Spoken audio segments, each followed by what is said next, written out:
شروع کرتا ہوں اللہ کے ببرکت نام سے جو نہایت رحم کرنے والا ہے۔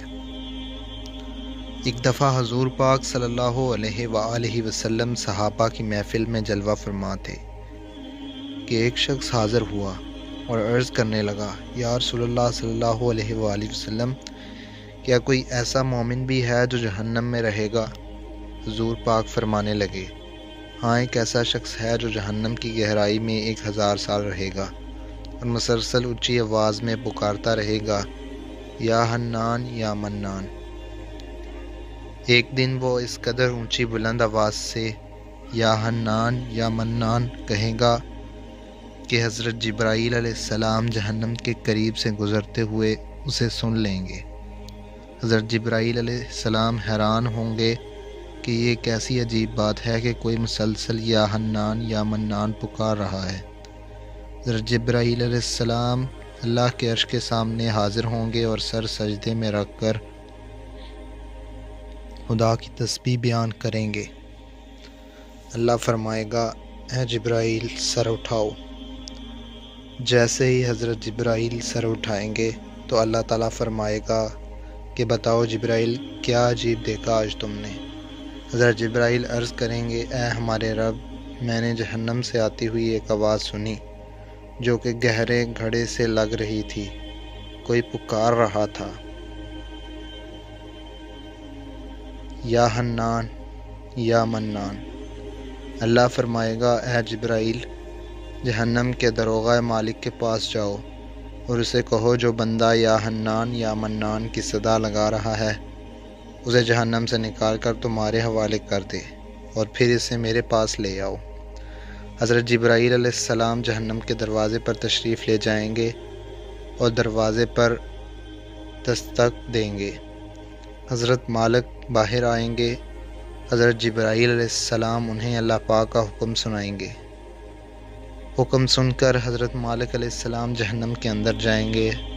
ہمارے پیارے آقا صلی اللہ علیہ وسلم نے فرمایا، جیسے ماں اپنے بچوں کو پہچانتی ہے، حضرت مالک ایسے جہنم کو پہچانتے ہیں۔ اس کے باوجود آپ یا حنان یا منان کہنے والے شخص کو تلاش نہیں کر پائیں گے۔ باہر تشریف لائیں گے، حضرت جبرائیل علیہ السلام سے عرض کریں گے، اے جبرائیل، جہنم نے گہرا سانس لیا ہے، اس لیے کون سی چیز پتھر ہے، کون سی چیز لوہا ہے اور کون انسان ہے، اس کی پہچان نہیں ہو رہی۔ حضرت جبرائیل علیہ السلام پھر اللہ کی بارگاہ میں سجدہ کریں گے۔ اللہ پاک ارشاد فرمائے گا، اے جبرائیل سر اٹھاؤ، تم یا حنان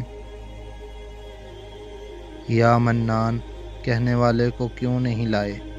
جبرائیل عرض کریں گے، مولا، داروغہ جہنم حضرت مالک نے بھی معذرت کر لی ہے، کہتے ہیں جہنم نے سانس لی ہے، اس کی وجہ سے پتھر، لوہے اور انسانوں کے درمیان کوئی فرق نہیں بچا ہے، تو یہ سبھی جل کر کوئلہ بن چکے ہیں، کسی چیز کی پہچان نہیں ہو پا رہی ہے۔ اللہ پاک فرمائے گا، جبرائیل، مالک سے کہو میرے بندہ جہنم کے فلاں گڑھے میں فلاں کونے میں اس طرح پڑا ہوا ہے۔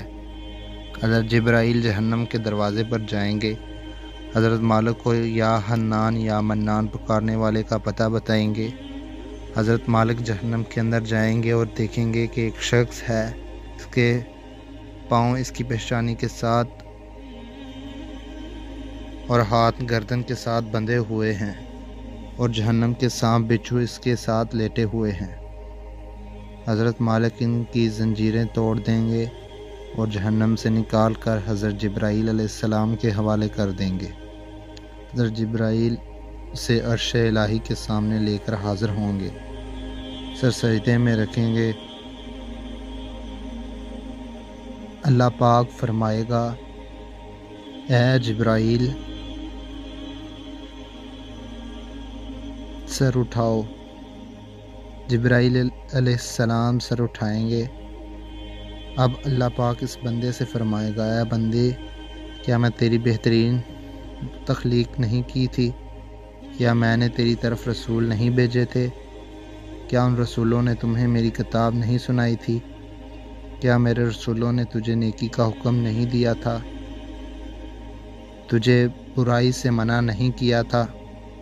وہ بندہ ساری باتوں کو مانے گا، اقرار کرے گا، یا اللہ تو نے میری بہت اعلیٰ تخلیق فرمائی، تیرے رسول بھی تشریف لائے، انہوں نے تیرے احکام بھی سنائے۔ اللہ پاک فرمائے گا پھر تو نے فلاں گناہ کیوں کیے؟ وہ عرض کرے گا یا اللہ میں نے اپنی جان پر ظلم کیا، جس کی سزا میں مجھے جہنم میں ڈال دیا گیا۔ اے اللہ اس کے باوجود میری امید نہیں ٹوٹی، مجھے تیری رحمت سے امید تھی، اس لیے میں یا حنان یا منان پکارتا رہا۔ مولا تو نے مجھے فضل سے جہنم سے نکالا ہے، یا اللہ مجھ پر رحم فرما دے۔ اللہ پاک فرمائے گا اے فرشتوں گواہ ہو جاؤ، میں نے اس بندے پر رحم کیا اور اسے معاف کر دیا۔ آئیں دوستو، سب اپنا اپنا محاسبہ کرتے ہیں کہ ہم میں کوئی ایسا ہے کہ جو کہہ سکے کہ میں اپنے اعمال کا حساب دے سکتا ہوں؟ اپنے گریبانوں میں نظر ڈالیے، کوئی ایسی خوبی یا نیکی جس پر ہمیں یقین ہو کہ ہمیں دوزخ میں نہیں ڈالا جائے گا۔ ہزاروں سال کی عبادتیں بھی رد ہوتی دیکھی گئی ہیں، تو بس اللہ سے دعا کرتے ہیں کہ اے اللہ ہم جانتے ہیں کہ اگر ہمارے اعمال کا سخت حساب لیا گیا تو یقیناً ہم نہیں بچ پائیں گے، ہم بے حد گناہ گار ہیں۔ لیکن اے اللہ پاک ہم تیری رحمت کا سوال کرتے ہیں، ہم سے حساب اپنے عدل و انصاف پر نہ لینا، بلکہ ہم پر اپنی رحمت اور عطا کا سایہ رکھنا۔ اے اللہ پاک ہماری دعا کو قبول فرما۔